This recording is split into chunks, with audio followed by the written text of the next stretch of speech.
Hello, in this tutorial I'll show you how to delete a team space in Notion. Here's a step-by-step guide on how to delete a team space in Notion. First, open Notion or launch Notion on your browser and sign in if prompted. Then, in the left sidebar on the team spaces, go ahead and select the team space you want to delete. So right here, I have just one team space in here. Now, click on the team space. Once you're inside the team space, just go ahead and click on the team space.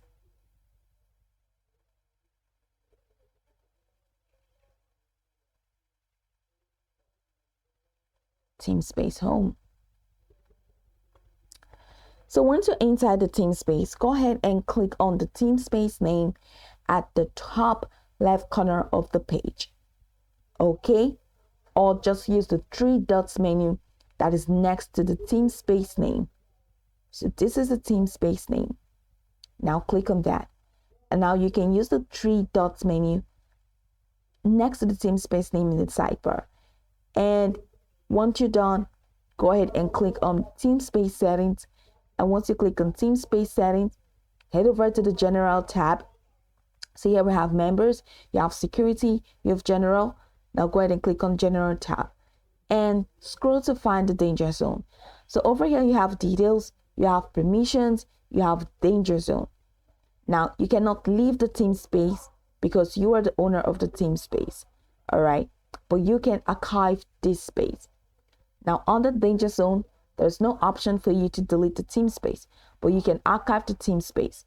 Now once you archive the team space, it means you're removing the team space from the sidebar for all members.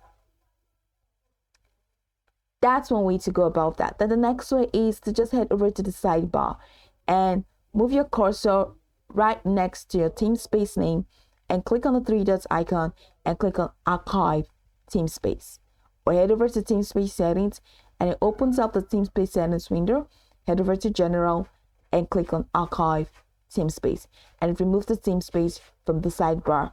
Then you can even head over to in the team space, go ahead and click on the three dots menu at the top right corner and head over to move to trash. And once you click on move to trash, you will see that your team space will be deleted and it will be moved to trash. So this is pretty much the process. I'd like you to know that only admins can delete a team space. So if you do not have admin privileges, you won't see the delete option or the archive option. Now, deleting a team space is irreversible and all data within the space will be lost. So ensure you've backed up any important information in case you want to move to trash. That's pretty much the process. Now you can go over the tutorial from top to bottom to get acquainted with the steps. And of course, once you are done, you'll be good to go. I hope this tutorial marvelously helped you search.